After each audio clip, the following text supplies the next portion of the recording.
Hello everyone, welcome back. Amalgamation of companies का topic continue कर रहे हैं and we are first of all discussing the homework of the previous session. दो questions मैंने आपको homework में दिए थे विच वर 38 एंड 39। सबसे पहले हम डिस्कस करेंगे 39 का आंसर, क्योंकि आपको मैंने इंस्ट्रक्ट किया था कि सबसे पहले आप 39 सॉल्व करना, उसके बाद 38 सॉल्व करना। ठीक है, 39 कंपैरेटिवली इजियर था एज कंपेयर टू 38। आइए अपनी कॉपीज निकालें और जरा चेक करें क्वेश्चन नंबर 39 का आंसर। पहले हम रीड कर लेते हैं एक बार क्वेश्चन को। दो कंपनीज गिवन है, Alex limited and beta limited. Beta limited is absorbed by Alex limited. तो जो एलेक्स लिमिटेड है वो है परचेजिंग कंपनी और जो बीटा लिमिटेड है वो है सेलिंग कंपनी। ठीक है, आगे देखिए क्या लिखा है। 10% preference share holders are to be paid at 10% premium by issue of 8% preference shares of Alex limited. इसका मतलब ये हुआ कि हमें एग्जैक्टली प्रेफरेंस शेयर होल्डर्स को कितना पैसा पे करना है वो हमें अमाउंट फॉर्म में गिवन है और 10% के प्रीमियम पे पेमेंट किया जाएगा। तो अगर हम लोग यहाँ पे चेक करेंगे एलेक्स लिमिटेड के प्रेफरेंस शेयर होल्डर्स, जरा देखें आप, अमाउंट इज 2,80,000, यानी कि हमें 2,80,000 का जो अमाउंट है वो पे करना है।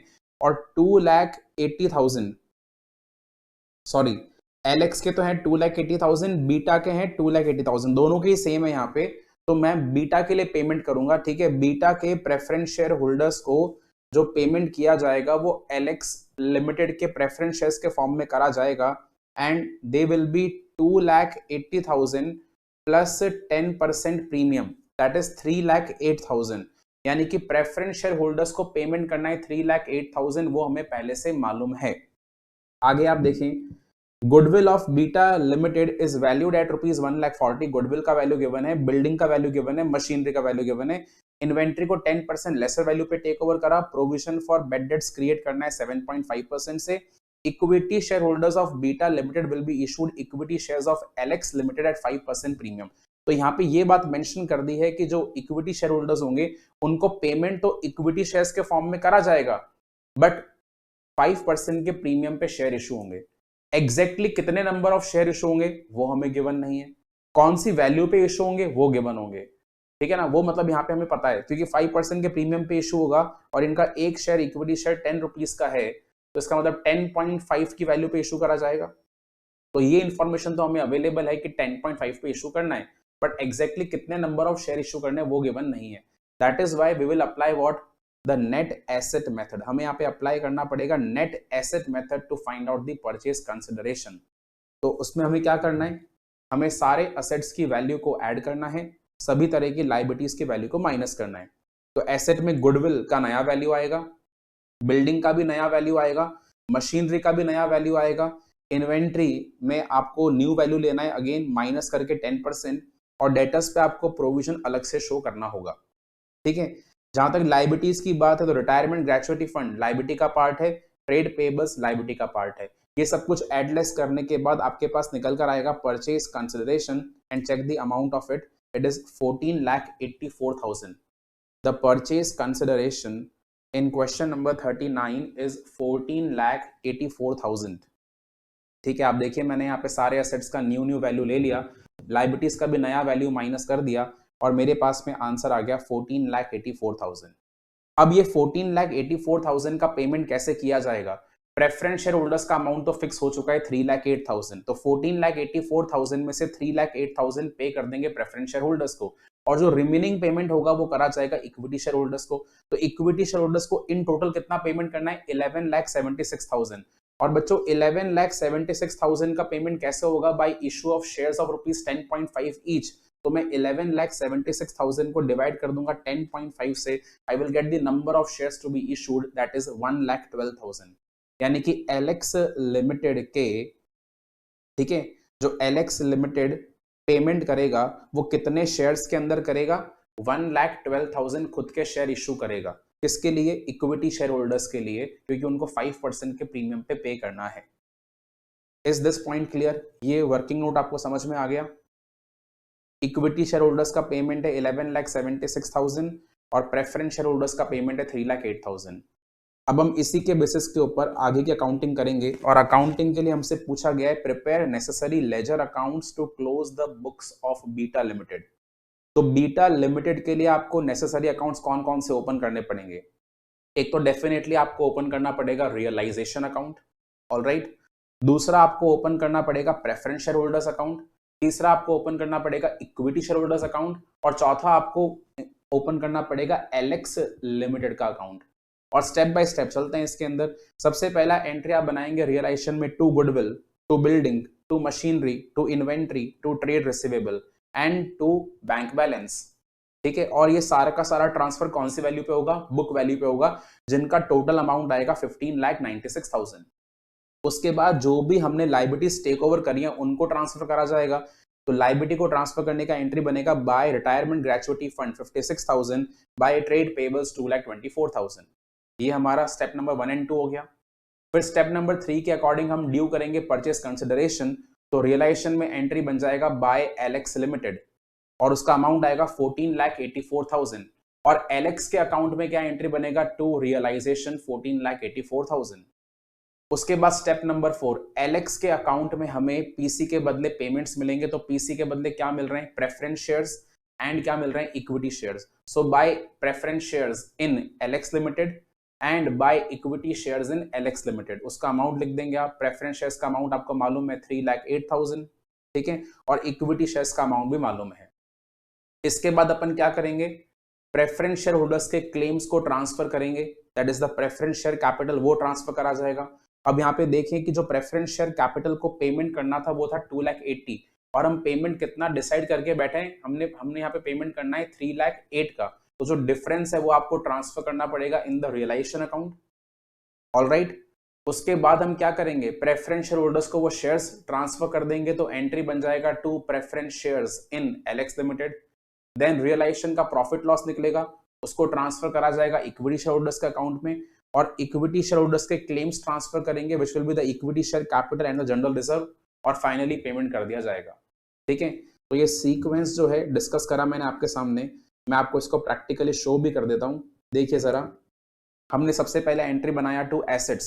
मैंने यहाँ पे सारे एसेट्स कंबाइन करके शो करें 15,96,000, आपको इंडिविजुअली एंट्री बनाना है। ठीक है, लाइबिलिटीज को मैंने शो कर दिया क्रेडिट साइड में by retirement gratuity fund, by trade payables, alright. PC का एंट्री बनाया बाय एलेक्स लिमिटेड 14,84,000। उसके बाद आप देखिए पीसी के एंट्री को ट्रांसफर करा एलेक्स के अकाउंट में टू रियलाइजेशन। फिर जो हमारे पास में आए प्रेफरेंस शेयर्स आए और इक्विटी शेयर्स आए, उनका एंट्री बनाया by preference shares by equity shares. उसके बाद आप देखें मैंने प्रेफरेंस शेयर होल्डर्स के अकाउंट में उनके क्लेम्स ट्रांसफर कर दिए by preference share capital and by realisation for the extra payment of 28,000। 2 में आ गया 8% प्रेफरेंस शेयर जो मिलेंगे। उसके बाद रियलाइजेशन में ट्रांसफर कर दिया इस एक्स्ट्रा पेमेंट को और यहाँ पे निकाल दिया प्रॉफिट या लॉस। तो प्रॉफिट आया रियलाइजेशन का 1,40,000, इसको हम ट्रांसफर करेंगे शेयर होल्डर्स के अकाउंट में, फाइनली पेमेंट कर दिया जाएगा 11,76,000। A very very easy question and in fact हमने same to same question class में किया हुआ था। ठीक है, तो आई थिंक आपको इसमें कोई डाउट आया नहीं होगा एज सच। देखें एक बार, वेरीफाई कर लीजिए द रियलाइजेशन अकाउंट। आपको इंडिविजुअली एसेट वाइज एंट्री बनाना है। मैंने यहाँ पे एंट्री कंपाउंड करके दे रखा है, आप अलग अलग एंट्री शो करेंगे जैसा हम क्लास में करते हुए आ रहे हैं।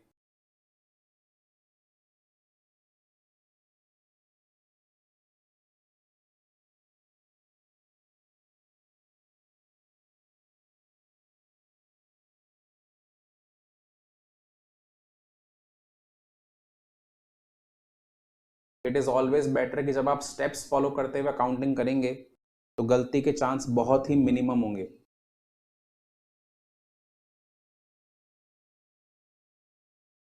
ऑलराइट, तो ये बात सबको समझ में आ गई। आगे हम देखें इसमें और क्या करना था। हमें एंट्रीज बनानी थी फॉर एलेक्स लिमिटेड। तो एलेक्स की किताबों में 3 ही एंट्री बननी है, एक तो पीसी ड्यू करने का, एक एसेट लायबिलिटी को टेक ओवर करने का और तीसरा पेमेंट करने का एंट्री बनेगा। जब पीसी ड्यू करेंगे तो एंट्री क्या बनाएंगे? Business purchase account debit to liquidator of beta limited 14,84,000। जब एसेट को टेक ओवर करने की एंट्री बनाएंगे तो आपको सारे के सारे एसेट टेक ओवर करने पड़ेंगे कौन सी वैल्यू पे? मार्केट वैल्यूज पे, और आपको ऑलमोस्ट सभी एसेट का मार्केट वैल्यू गिवन है। जब एसेट टेक ओवर की एंट्री बनाएंगे साथ में आपको प्रोविजन का एंट्री भी क्रिएट करना पड़ेगा बिकॉज हमने यहाँ पे प्रोविजन बनाया है। कितने % से प्रोविजन बनाया तो देखिए प्रोविजन हमने बनाया था डेटर्स के लिए एट द रेट ऑफ 7.5%। तो आइए जरा मैं आपको एंट्रीज चेक करा दूं फॉर एलेक्स लिमिटेड। बहुत ही आसान सी एंट्रीज हैं। Business purchase account debit to liquidate of beta limited 14,84,000। उसके बाद हमने सभी तरह के यहाँ पे एसेट्स को टेक ओवर करा, goodwill, building, machinery, inventory, trade receivable, bank. Retirement gratuity fund liability में आया, ट्रेड पेबल्स लाइबिलिटी में आया, provision for bad dates. And जब पेमेंट करा तो आप ध्यान देंगे पेमेंट हमने करा है शेयर्स के फॉर्म में, and equity shares have been issued at a premium. तो अलग से प्रीमियम का अकाउंट भी ओपन किया गया है जिसका वैल्यू है 56,000।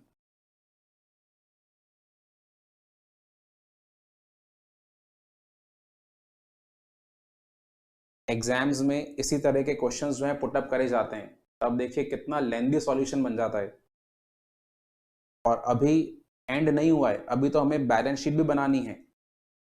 This is not the and.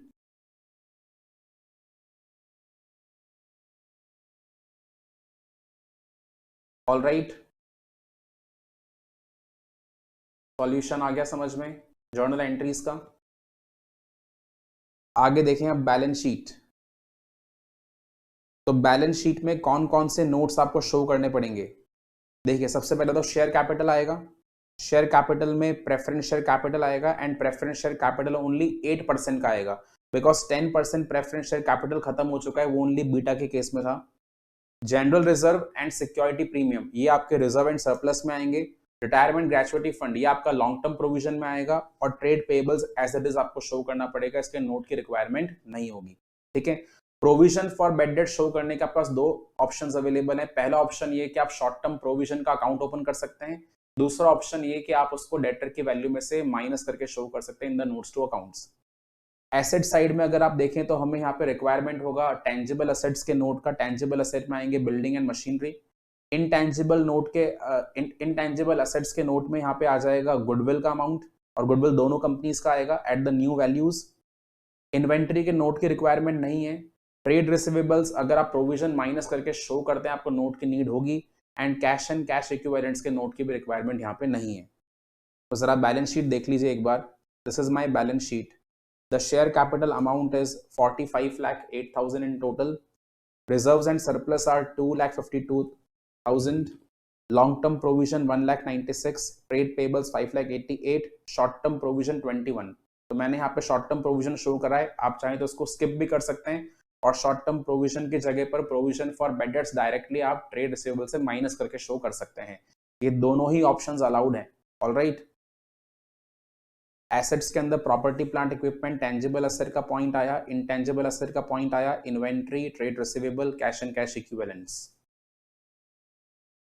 Balance sheet के टोटल डिफरेंट आ सकते हैं, और उसके पीछे रीजन क्या है कि मैंने यहाँ पे provision for bad dates short term provision में शो कराए। हो सकता है कि आपने उसको ट्रेड रिसीवेबल से माइनस करके शो करा हो, उस अकॉर्डिंगली आप देख लेना कि जो आपका आंसर है उसमें 21,000 का डिफरेंस आ सकता है। इट डजंट मैटर, आपका भी आंसर करेक्ट माना जाएगा, और जो मैंने यहाँ पे आपको सॉल्यूशन दिया वो भी करेक्ट अज्यूम करा जाएगा। Don't worry about that.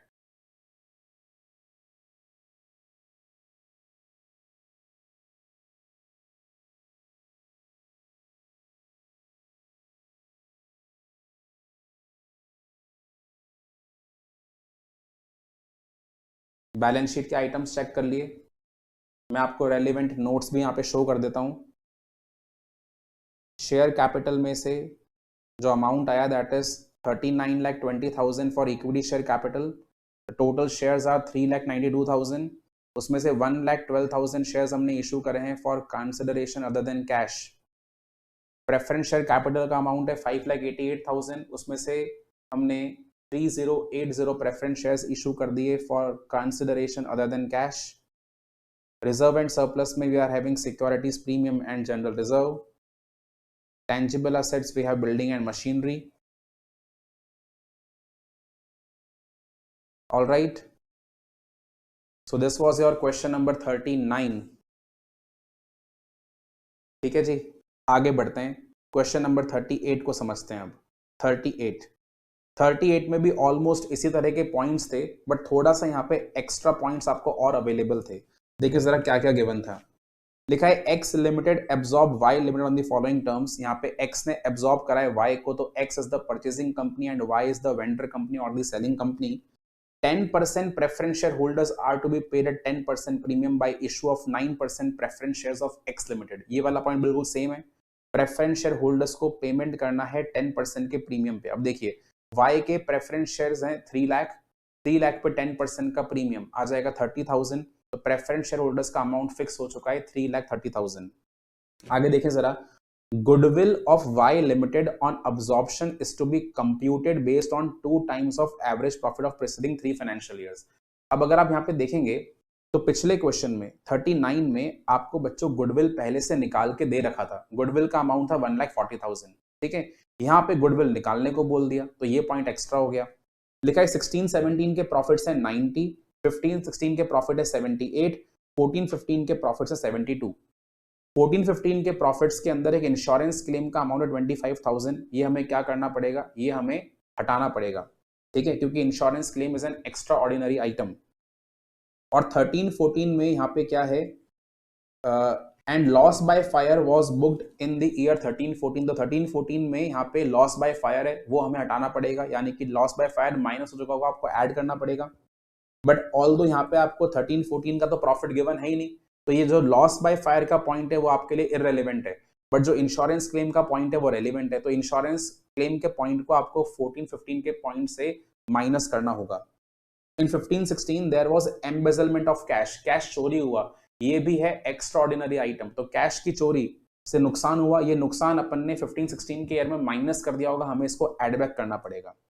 यानी इसका मतलब ये हुआ कि जो हमारे 16-17 के प्रॉफिट्स हैं दैट विल रिमेन एट 90,000, ठीक है।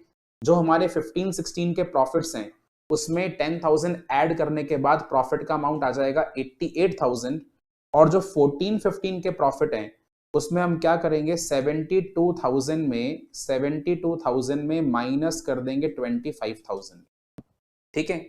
तो हमारे पास प्रॉफिट निकल कर आएंगे कौन से ईयर के, 14-15 के। ऑल राइट, अब आप देखें इसको मैं इन सभी प्रॉफिट्स को ऐड करके डिवाइड करूंगा 3 से, तो 3 से डिवाइड करने पर अमाउंट आएगा 75,000, यानी कि एवरेज प्रॉफिट निकल कर आ गए 75,000। और जब मैं 75,000 को 2 से मल्टीप्लाई करूंगा तो मेरे पास आंसर आएगा 1,50,000। यानी कि मुझे जो गुडविल वाई लिमिटेड का कंसिडर करना है अब्जॉर्प्शन के वक्त वो कितना लेना पड़ेगा, 1,50,000 लेना पड़ेगा, ठीक है। गुडविल का amount will be taken as 1,50,000। ये बात समझ में आ गई। फिर आपको लैंड बिल्डिंग का नया वैल्यू गिवन है, प्लांट एंड मशीनरी का नया वैल्यू गिवन है, just like the previous question. Inventories 10% less पे लेना है, प्रोविजन क्रिएट करना है 2.5% का। चलिए ये भी बिल्कुल सेम पॉइंट्स हैं, देखिए तो गुडविल का सेम पॉइंट आया, लैंड बिल्डिंग का सेम पॉइंट हुआ, plant and machinery same, inventory वही, प्रोविजन वही, जैसा पिछले क्वेश्चन में था, बस यहाँ पे गुडविल का अपन ने अलग से वैल्यूएशन कर दिया। अब 2 यहाँ पे एक्स्ट्रा पॉइंट आए। पहला एक्स्ट्रा पॉइंट क्या आया कि एक अनरिकॉर्डेड एसेट है जो अभी आपको वाई के बुक्स में नहीं दिख रहा है, बट उस एसेट को भी एक्स ने टेक ओवर करा। क्योंकि एक्स ने टेक ओवर करा तो पीसी निकालते वक्त अनरिकॉर्डेड एसेट को भी कंसिडर करना पड़ेगा, कॉमन सेंस वाली बात है। बट जब हम लोग वाई लिमिटेड की अकाउंटिंग करेंगे तो वहां पे इसका कोई भी ट्रीटमेंट नहीं करा जाएगा, क्योंकि ये एसेट अनरिकॉर्डेड है। आप समझिए, आप रियलाइजेशन के अकाउंट में उन एसेट को ट्रांसफर करते हैं जो बैलेंस शीट में एग्जिस्ट करते हैं। जो एसेट बैलेंस शीट में एग्जिस्ट ही नहीं करता उसको ट्रांसफर करने का सेंस होता ही नहीं है। ऑलराइट, और फिर एक और यहाँ पे एक्स्ट्रा पॉइंट आया, trade payables of Y limited included ₹20,000 payable to X limited. आपको मालूम है ये किसका पॉइंट है, इंटर कंपनी ओइंग्स का पॉइंट है। और जो इंटर कंपनी ओइंग्स का ट्रीटमेंट है that is done only in which books of accounts, in the books of accounts of the purchasing company. Vendor company को इससे मतलब ही नहीं होता। ये बात तो आपको मैंने एंट्रीज में लिखवा रखी है, स्टेप्स में लिखवा रखी है, ठीक है। आगे आप देखें, वाई के इक्विटी शेयर होल्डर्स को 5% के प्रीमियम के ऊपर पेमेंट कराए। अगेन आपको नंबर ऑफ शेयर्स मेंशन नहीं है, so you have to apply the net asset method to find out the value of purchase consideration, ठीक है। हमें यहाँ पे वही काम करना है, पहले शो करना है रियलाइजेशन अकाउंट। अब यहाँ पे ओनली रियलाइजेशन अकाउंट ही मांगा है, बाकी अकाउंट्स नहीं मांगे, अच्छी बात है।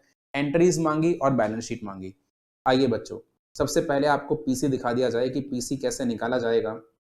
Calculation of purchase consideration.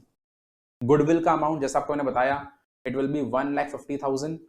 Land and building new values पे आया 5 lakh, plant and machinery new value पे आया 4 लाख, इन्वेंट्री माइनस करके आया 470 to 500, ट्रेड रिसीवेबल्स 3 लाख, उस पर प्रोविजन अलग से निकाला 7500 का।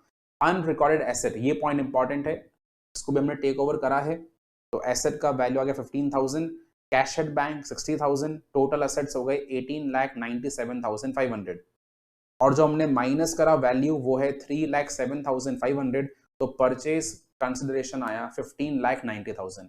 हो सकता है कि अब आपने ये पीसी निकालते वक्त अनरिकॉर्डेड एसेट को ऐड नहीं करा हो, उस वजह से आपका आंसर गलत आ सकता है।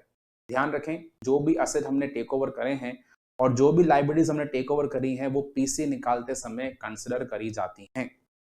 ऑलराइट, तो पीसी का अमाउंट है 15,90,000। अब इसका पेमेंट कैसे होगा?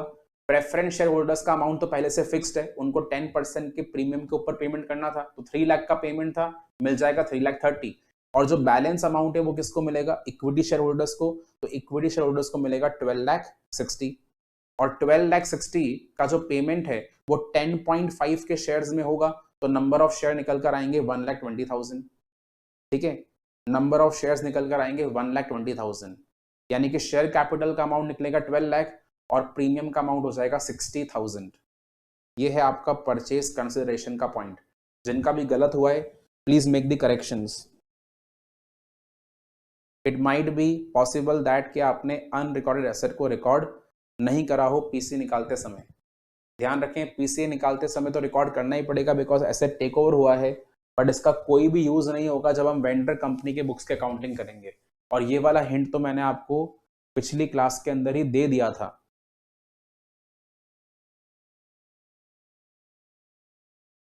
Unrecorded asset will be taken for the purpose of purchase consideration and for the purpose of accounting in the books of purchasing company, but this point is completely irrelevant for the accounting in the books of vendor company.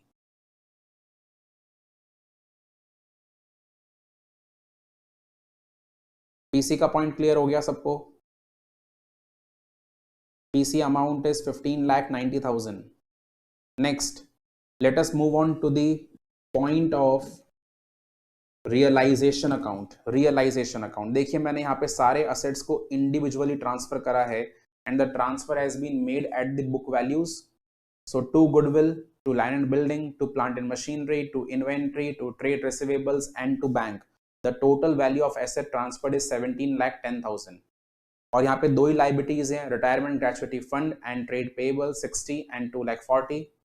All right, step number 1 and step number 2 हो चुका। Step number 3 में क्या होता है, हमारे पास में यहाँ पे निकल कर आता है पीसी का अमाउंट, तो बाय एक्स लिमिटेड 15,90,000। ठीक है, चाहे से आपको प्रिपेयर करना है रियलाइजेशन अकाउंट, बट आपको स्टेप्स सभी फॉलो करने पड़ेंगे, अपने माइंड में आपको स्टेप्स को रिमेंबर करना पड़ेगा, वरना आप कोई ना कोई पॉइंट भूल जाएंगे। स्टेप नंबर 4 में क्या होता है, पीसी का पैसा आता है। जो पीसी का पैसा आता है उसका कोई भी इंपैक्ट रियलाइजेशन अकाउंट में नहीं होता। ठीक है, स्टेप नंबर 5, अगर किसी लायबिलिटी को टेक ओवर नहीं करा तो उसका पेमेंट कौन करता है? Vendor company. ऐसा पॉइंट यहां पे नहीं है। Step number 6, preference share holders के क्लेम्स को हमें ट्रांसफर करना है प्रेफरेंस शेयर होल्डर्स के अकाउंट में। तो प्रेफरेंस शेयर कैपिटल का जो अमाउंट ट्रांसफर होगा that is how much? That is 3 lakh, but हमें यहाँ पे एक्स्ट्रा पेमेंट करना है 30,000 का, और ये जो एक्स्ट्रा पेमेंट है इसका इंपैक्ट कहां पे आएगा? रियलाइजेशन अकाउंट में आएगा। तो इसलिए मुझे रियलाइजेशन अकाउंट में एंट्री बनाना पड़ेगा टू प्रेफरेंस शेयर होल्डर्स 30,000। काफी सारे बच्चों ने ये वाला एंट्री स्किप कर दिया होगा, क्योंकि आपको मैंने कहा ना, चाहे से आपसे अकाउंट एक ही पूछा हो, बट आप अपने माइंड में सभी स्टेप्स को घुमाएंगे, बार बार घुमाएंगे, जिससे आपको ये समझ में आए, क्योंकि बहुत सारी चीजें ऐसी होती हैं चाहे से उनका स्टेप आगे आता हो, ठीक है, बट उसका इंपैक्ट रियलाइजेशन अकाउंट में आता है। जैसा आप देखिए, इस पॉइंट का इंपैक्ट रियलाइजेशन अकाउंट में आएगा ना, क्योंकि हमको प्रेफरेंस शेयर होल्डर्स को 30,000 एक्स्ट्रा पेमेंट करना है, तो 30,000 एक्स्ट्रा पेमेंट लॉस हुआ, और वो लॉस कहां जाएगा? In the realisation account. All right, so to preference share holders 30,000 का अमाउंट आया, और यहाँ पे जो प्रॉफिट निकल कर आया रियलाइजेशन का that is 1,50,000। Please check, the profit on realization is 1,50,000. The profit on realization is rupees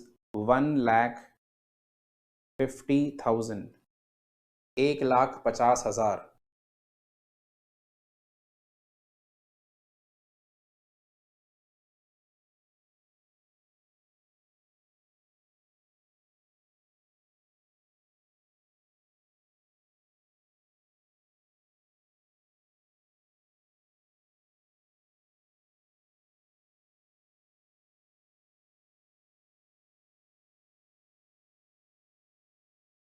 done.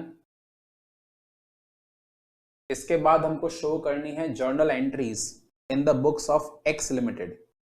और इस बार जर्नल में आपको 3 नहीं 4 एंट्री शो करनी पड़ेगी। एक एंट्री एक्स्ट्रा आएगी which is the cancellation of inter company ओइंग्स।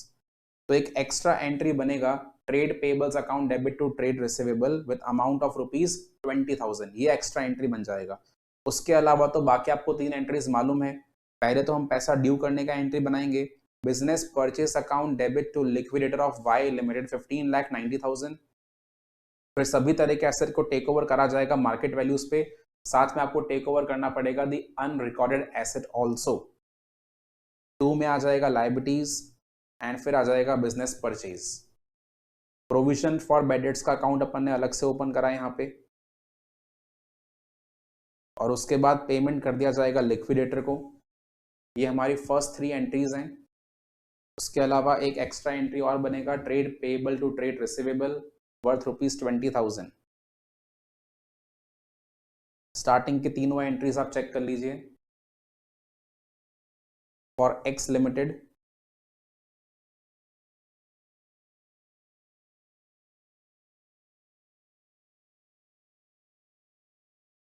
Systematically अगर आप सॉल्व करते हैं तो डेफिनेटली आपको इजी लगेगा। और अगर आप क्वेश्चन को पढ़ के एकदम से रशअप करेंगे तो डेफिनेटली चीजें आपको टफ लगेंगी।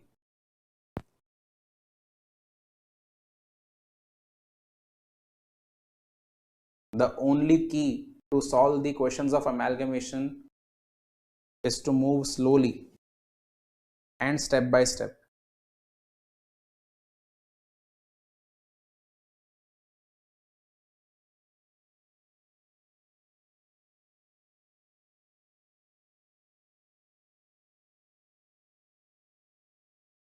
First 3 entries are clear to everyone.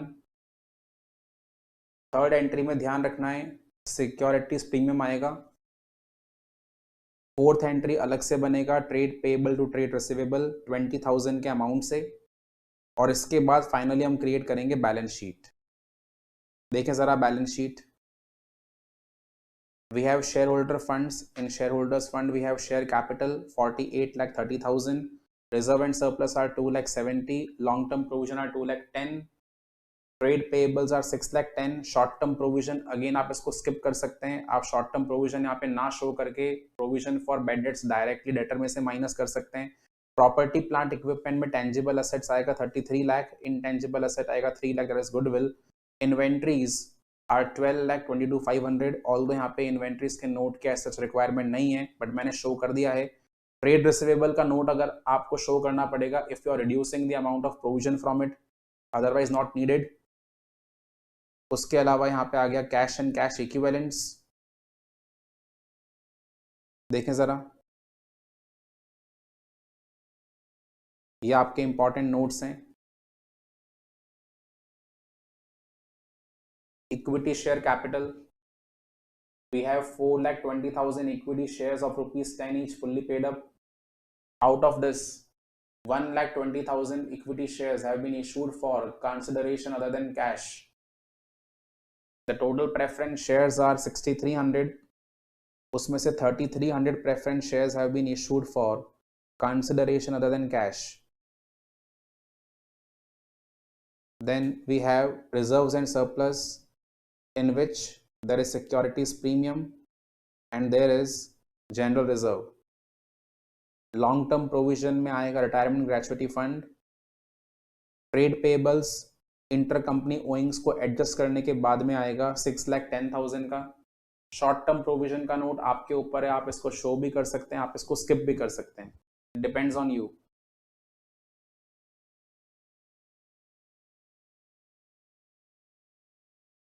देखिए 5 इंपॉर्टेंट नोट्स, असेट्स के नोट सारे ही बहुत आसान हैं। देखिए टेंजिबल असेट में क्या क्या आएगा, land and building, plant and machinery at the new values. Intangible asset में आएगा गुडविल, और दोनों का ही गुडविल है 1,50,000 1,50,000। उसके बाद इन्वेंट्रीज के लिए नोट की रिक्वायरमेंट नहीं है। ट्रेड रिसीवेबल्स प्रोविजन माइनस करके शो करना है। कैश एंड कैश इक्विवेलेंट्स की भी नोट की रिक्वायरमेंट नहीं है। अब यहाँ पे एक पॉइंट का आप ध्यान देंगे, क्योंकि हमने टेक ओवर करा है अनरिकॉर्डेड एसेट, और इस एसेट का आपको नेचर मेंशन नहीं है, कौन से नेचर का एसेट है। देखिए क्या लिखा था, there was an unrecorded current asset. Okay, nature mentioned है, it is unrecorded current asset, but वो करंट एसेट एग्जैक्टली क्या है, वो कैश एंड कैश इक्विवेलेंट है, वो ट्रेड रिसीवेबल है, वो इन्वेंट्री है, वो short term loans and advance है। आपको इसका स्पेसिफिक नेचर गिवन नहीं है, तो इसलिए मैं क्या करूंगा, मैं बैलेंस शीट में एक नया हेडिंग बनाऊंगा, अदर करंट एसेट, और उसमें शो करूंगा 15,000 का amount which is of the unrecorded asset. देख लें एक बार आप, हमने यहाँ पे बैलेंस शीट में अलग से एक नया नोट क्रिएट करा है for other current asset, and in this category we are showing the amount of unrecorded asset. तो जो एसेट है अनरिकॉर्डेड, उसका नेचर तो है करंट एसेट का, बट स्पेसिफिकली एसेट कौन सा है, ट्रेड रिसीवेबल है या इन्वेंट्री है या कैश एंड कैश इक्विवेलेंट्स है, short term loans and advances है, ऐसा कुछ भी मेंशन नहीं है। That is why I have shown it in the category of other current asset. Alright, जिन बच्चों ने शॉर्ट टर्म प्रोविजन का जो अमाउंट है, प्रोविजन फॉर बेड डेट्स का 7,500, अगर उसको डेटर में से माइनस करके शो करा है, तो उस केस में आपका total of balance sheet should be 59,20,000, 59,20,000। और मैंने यहाँ पे प्रोविजन फॉर बेड डेट्स को ऑल्टरनेटिव वे से शो करा है, इसलिए टोटल आया है 59,27,500। ऑलराइट, तो होमवर्क के दोनों क्वेश्चन मैंने बहुत डिटेल में डिस्कस कर लिए। जिन बच्चों ने कुछ गलत करा है तो प्लीज सही कर लेना अपने सॉल्यूशन को।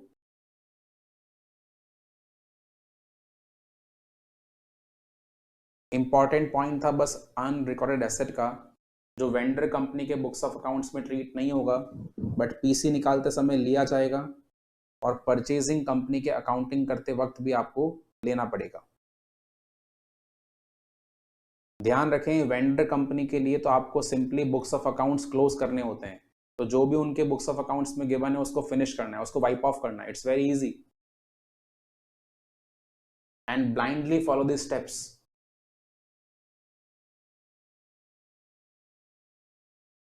डन, चलिए आगे बढ़ते हैं और एक क्वेश्चन डिस्कस करेंगे। क्वेश्चन नंबर 29,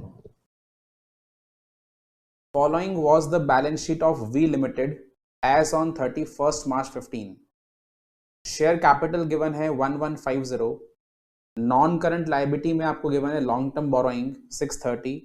अच्छा, शेयर होल्डर फंड में रिजर्व एंड सरप्लस भी है, दैट इज 87 नेगेटिव, 87 नेगेटिव है। करंट लायबिलिटीज में ट्रेड पेबल्स हैं 170, नॉन करंट असेट में टेंजिबल असेट है 1152, करंट असेट्स में इन्वेंट्रीज है, ट्रेड रिसीवेबल्स है, and cash and cash equivalents है। उसके अलावा आप शेयर कैपिटल अगर देखेंगे तो आपको इक्विटी शेयर कैपिटल दिखेगा, उसके अलावा प्रेफरेंस शेयर कैपिटल गिवन है, then profit and loss account है, लॉन्ग टर्म बोरोइंग्स में डिबेंचर्स है, और डिबेंचर्स का आउटस्टैंडिंग इंटरेस्ट भी गिवन है। टेंजिबल असेट में land and building, plant and machinery, furniture fixture fittings का डिस्क्रिप्शन है, और कैश एंड कैश इक्विवेलेंट्स में balance at bank and cash in hand, ये चीजें गिवन है। On 1 April 15, P Limited took over the entire business of V Limited on the following terms. P Limited ने V Limited का entire business take over करा है on the following terms. पहला term क्या लिखा है देखो, V Limited's equity shareholders would receive 4 fully paid equity shares of P Limited of rupees 10 each, issued at a premium of rupees 2.5 each for every 5 shares held by them in V Limited. तो यहाँ पे clearly आपको share का exchange ratio given है, लिखा है कि we limited के इक्विटी शेयर होल्डर्स को 4 शेयर्स मिलेंगे उनके हर 5 शेयर के बदले। ठीक है, वी लिमिटेड के इक्विटी शेयर होल्डर्स को शेयर्स मिलेंगे, कितने शेयर मिलेंगे? 4 इक्विटी शेयर मिलेंगे उनके 5 शेयर के बदले, और जो एक शेयर का वैल्यू होगा दैट विल बी 12.5 ईच, यानी शेयर का इश्यू वैल्यू 12.5 ईच माना जाएगा। इसका मतलब अगर हम यहाँ पे पीसी निकालने के मेथड को समझें, अगर हम पीसी निकालने के मेथड को समझें तो इसका मतलब ये हुआ that we are able to apply the net payment method, क्योंकि पेमेंट कितने नंबर ऑफ शेयर्स में किया गया ये आपको मालूम है, शेयर्स को कौन सी वैल्यू पे इशू करा गया ये भी आपको अवेलेबल है। आगे देखें, preference share holders of V limited would get 35 lakh 13% cumulative preference shares of ₹10 each fully paid in P Limited in lieu of their present holding। So यहाँ पे आपको ये भी गिवन है कि जो प्रेफरेंस शेयर होल्डर्स हैं वी लिमिटेड के, उनको एग्जैक्टली 35 लाख शेयर्स दिए जाएंगे और एक शेयर 10 रुपीज ईच का होगा।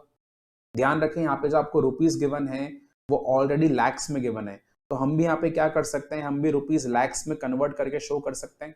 ऑलराइट, आगे देखें और क्या लिखा है, all the debentures of V Limited would be converted into equal number of 10.5% secured cumulative debentures of 100 each, fully paid up after the takeover by P Limited, which would also pay outstanding debenture interest in cash। जो debentures का outstanding interest है वो cash के अंदर पे करा जाएगा, यानी कि हमने यहाँ पे outstanding interest को भी टेक ओवर करा है। और वैसे अगर देखा जाए तो क्वेश्चन में क्लियर कट लिखा था that we have taken over the entire business, the entire business has been taken over of which company, of V limited, और टेक ओवर किसने कराए? पी लिमिटेड ने।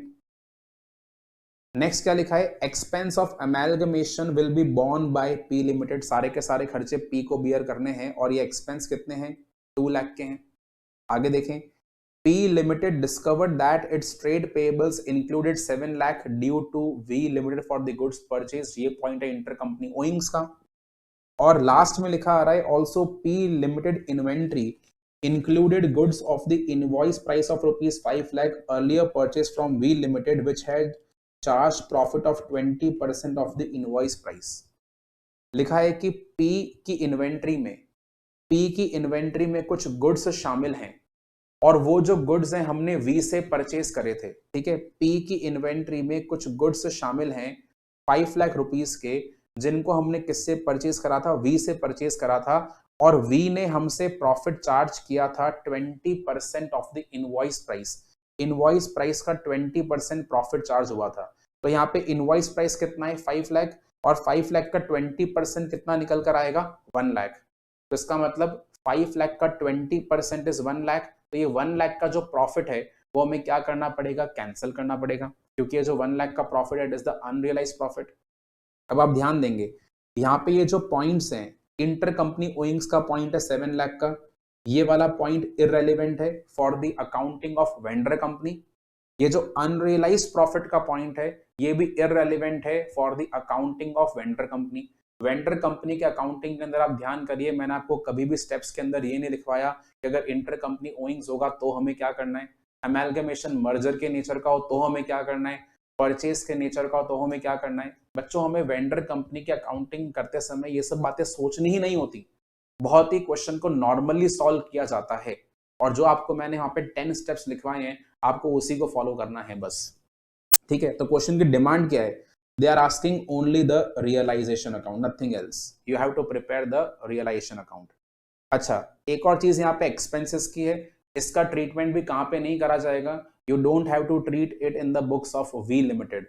Why is that so? क्योंकि यहाँ पे जो एक्सपेंस उसका पेमेंट कौन करेगा? P करेगा, यानी कि वेंडर कंपनी के लिए आपको एक्सपेंस का ट्रीटमेंट भी नहीं करना। तो बच्चों, वेंडर कंपनी की अकाउंटिंग तो यहाँ बहुत ही सिंपल हो जाएगी। आपको रियलाइजेशन अकाउंट में जो भी एसेट्स हैं वो ट्रांसफर करने हैं, किसी भी असेट का नया वैल्यू गिवन नहीं है। ठीक है, किसी भी असेट का मार्केट वैल्यू गिवन नहीं है, और अगर वैसे गिवन होता भी तो वेंडर कंपनी के लिए काम नहीं आता। तो सारे एसेट आपको ट्रांसफर करने हैं बुक वैल्यू पे, सभी तरह की लायबिलिटीज को ट्रांसफर करना है बुक वैल्यू। ऑलराइट, उसके बाद पीसी का अमाउंट ड्यू करना है। पीसी निकालना यहाँ पे बहुत आसान है। अब देखिए पीसी बहुत इजी निकल कर आ जाएगा, क्योंकि पीसी निकालने के लिए आपको फॉलो करना पड़ेगा नेट पेमेंट मेथड। और जो इस क्वेश्चन के पहले दो एडजस्टमेंट हैं, they are with regard to the net payment method only, कि इक्विटी शेयर होल्डर्स को अपन ने कितना कितना पैसा दिया, कितने कितने शेयर्स के फॉर्म में दिया, शेयर को कैसे इशू करा, वो हमें क्लियर कट अवेलेबल है। और प्रेफरेंस शेयर होल्डर्स का तो आपको अमाउंट ही निकाल कर दे दिया है। 35 लाख शेयर इशू करने 10 रुपीज का ईच, यानी कि 350 लाख का पेमेंट होगा। 350 लाख का पेमेंट प्रेफरेंस शेयर होल्डर्स को होगा। इक्विटी शेयर होल्डर्स का पेमेंट आप प्रपोर्शन बनाकर निकाल सकते हैं। इन दोनों को ऐड करेंगे, पीसी का अमाउंट निकल कर आ जाएगा। पीसी का अमाउंट को ट्रांसफर करेंगे रियलाइजेशन अकाउंट में। ऑल राइट, बात समझ में आ रही है?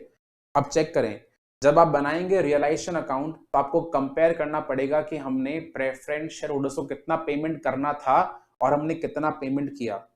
ठीक है ना, क्योंकि यहाँ पे भी अगेन आपसे क्या पूछा है, only realization account, but realization account के अंदर बाकी सभी अकाउंट्स का इंपैक्ट भी आ सकता है। तो सर आप चेक करें, प्रेफरेंस शेयर होल्डर्स की वैल्यू कितनी गिवन थी? प्रेफरेंस शेयर होल्डर्स की value in the old companies how much? It is 350, it is 350।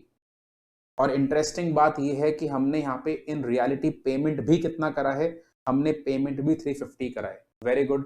तो इसका मतलब प्रेफरेंस शेयर होल्डर्स के अंदर कोई सा भी डिफरेंस रियलाइजेशन के लिए नहीं आएगा। ठीक है, आइए इक्विटी का भी निकाल लेते हैं अपन। इक्विटी शेयर होल्डर्स का टोटल पेमेंट कितना है? 800 करना है। और इक्विटी शेयर होल्डर्स के केस के लिए कितने शेयर्स हैं? 80 लाख इक्विटी शेयर्स हैं। और शेयर्स का प्रपोर्शन क्या है? हमें यहाँ पे बच्चों 4 शेयर इशू करने 5 शेयर के बदले। सो 80 into 4 upon 5, 80 into 4 upon 5, 64 lakh shares issue करे जाएंगे। और 64 लाख शेयर्स का इशू प्राइस क्या होगा? 12.5। तो यहाँ पे इक्विटी शेयर होल्डर्स का पेमेंट निकल कर आएगा 800। ठीक है, बहुत ही अजीब बात है। देखिए इक्विटी शेयर होल्डर्स का पेमेंट होना कितना चाहिए था? 800, करा भी कितना है? 800। प्रेफरेंस शेयर होल्डर्स का पेमेंट कितना करना था? 350, और एक्चुअल में करा भी कितना? 350। Very good. आपको पेमेंट करते समय ना तो कोई प्रॉफिट हुआ ना ही कोई लॉस हुआ। जितना पेमेंट करना था हमने एग्जैक्टली उतना ही पेमेंट करा। इक्विटी के बदले हमने पे करा 800 और प्रेफरेंस के बदले हमने पे करा 350।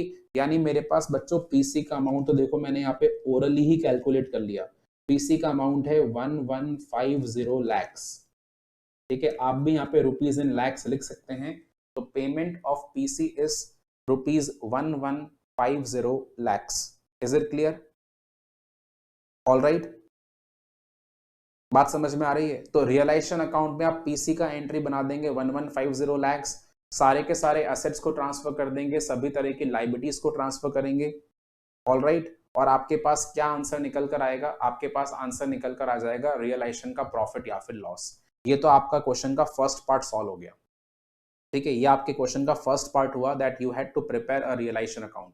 और इस अकाउंट को बनाते समय हमने इन सभी पॉइंट्स को कंसिडर करा ही नहीं है, क्योंकि आप देखें ये सारे के सारे पॉइंट्स जो हैं these are irrelevant for the vendor company. क्योंकि आपको मैंने सिखा रखा है इन सभी पॉइंट्स का ट्रीटमेंट कहाँ पे करा जाता है?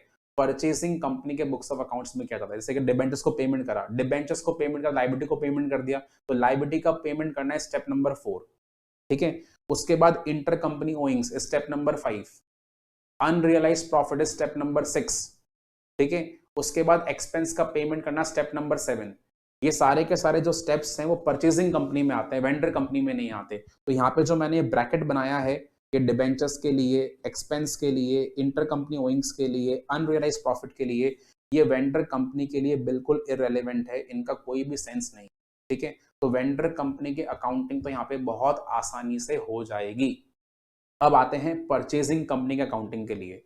तो परचेजिंग कंपनी के अकाउंटिंग के लिए हमें ये सोचना पड़ता है कि अमेलगमेशन मर्जर के नेचर का है या फिर अमेलगमेशन परचेज के नेचर का है।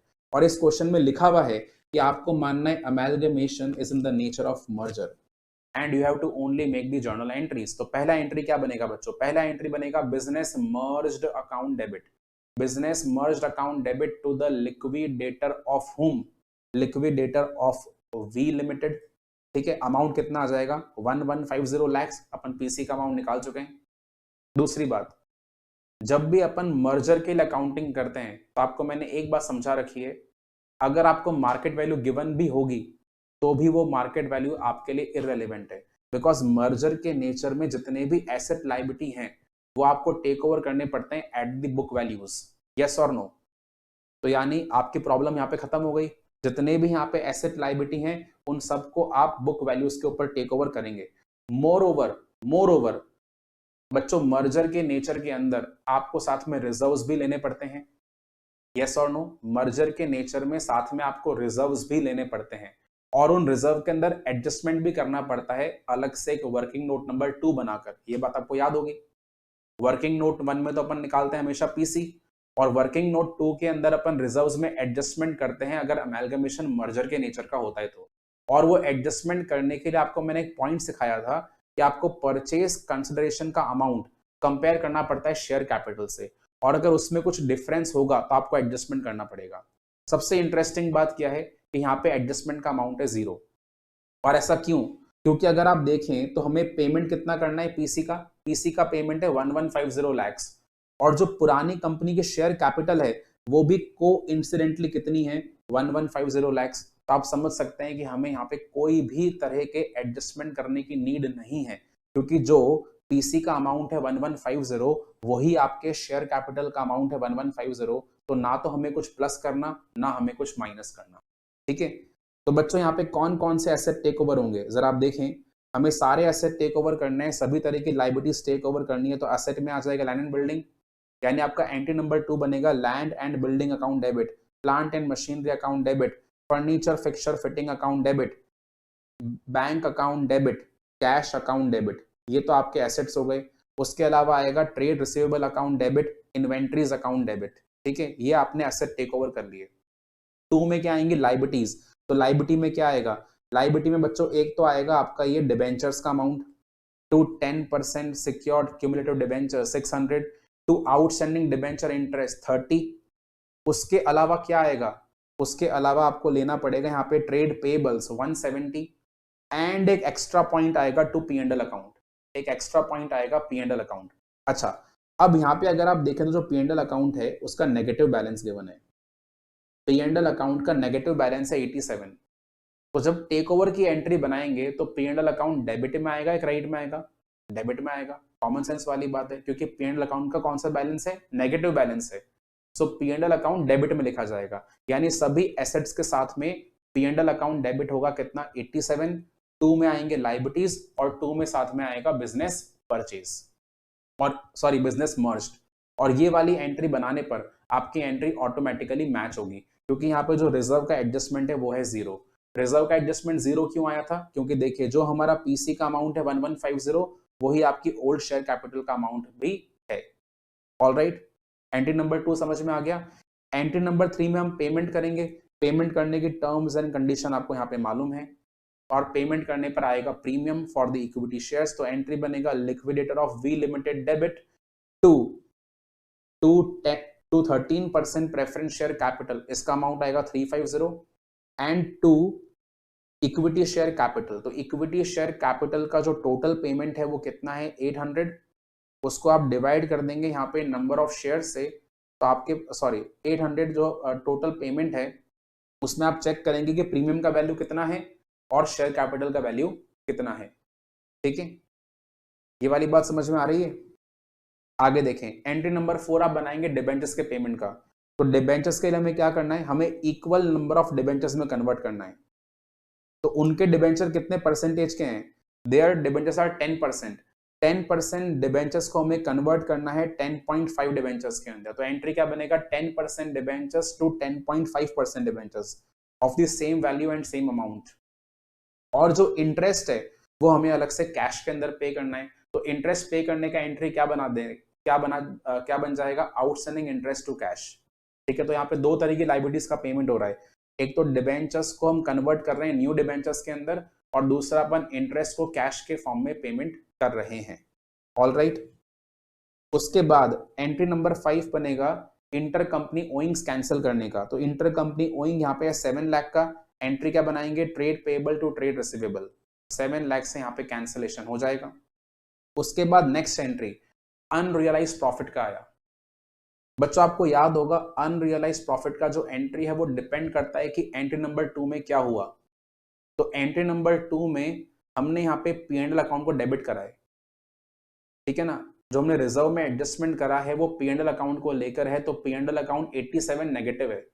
तो आपको इस एंट्री में भी, अनरियलाइज्ड प्रॉफिट की एंट्री में भी P&L अकाउंट ही यूज करना पड़ेगा। बात समझ में आ रही है? तो P&L अकाउंट से आप कैंसिल करेंगे amount of unrealised profit, that is how much, 5 lakh की इनवॉइस वैल्यू है और 20% का profit on the invoice price, amount आ जाएगा 1 लाख। 1 लाख का आपको प्रॉफिट कैंसिल करना होगा। All right. उसके बाद आप एक्सपेंस की एंट्री बनाएंगे। एक्सपेंस का पेमेंट है 2 लाख और एक्सपेंस के लिए भी आपको profit and loss account he debit करना पड़ेगा, क्योंकि एडजस्टमेंट मर्जर के केस में कहां पे होता है, रिजर्व्स एंड सरप्लस में होता है। तो ये जो एक्सपेंस का एडजस्टमेंट है वो भी कहां पे होगा, रिजर्व एंड सरप्लस में होगा। तो एंट्री बन जाएगा profit and loss account debit to bank, how much, 2 lakh. All right. तो ये यहाँ पे आपकी एंट्रीज क्रिएट हो जाएंगी। बात समझ में आ रही है? और आप अगर देखें तो ये पहला ऐसा क्वेश्चन आया जहां पे हमने सारी की सारी 7 to 7 एंट्रीज क्रिएट करी हैं। मर्जर के केस में कुल मिलाकर एंट्रीज कितनी बनती है, 7, और इस क्वेश्चन में all the 7 entries will be made, क्योंकि यहाँ पे सारे के सारे पॉइंट्स कवर्ड हैं। इट्स अ कॉम्प्रिहेंसिव क्वेश्चन, ठीक है। तो बच्चों ये क्वेश्चन नंबर 29 जो है ये सिंपल क्वेश्चन है और ये आपको ट्राई करना है as a homework. Question number 29 is your homework, ठीक है। इसके अलावा एक और क्वेश्चन आपके होमवर्क में जाने वाला है आज, that is question number 27, again a very simple one. 2 companies यहाँ पे गिवन है, one company is Yes limited, another company is No limited and the rupees are given in crores, ठीक है। बैलेंस शीट में आप देखिए इक्विटी शेयर कैपिटल है, reserve and surplus है, उसके अलावा अनसिक्योर्ड लोन है, देन एसेट्स के अंदर आपको फिक्स एसेट की वैल्यू गिवन है, इन्वेस्टमेंट एट कॉस्ट गिवन है, इक्विटी शेयर्स का हमने इन्वेस्टमेंट करा हुआ है यहाँ पे, ठीक है, उससे कुछ फर्क नहीं पड़ता, इन्वेस्टमेंट है बस, बेसिकली आपको ये बात ध्यान रखनी है। Long term loan to No limited, अब देखिए यहाँ पे लिखा है unsecured loan from Yes limited 10 और यहाँ पे लिखा है long term loan to No limited 10। ये क्या है, इंटर कंपनी ओइंग्स हो गया ना।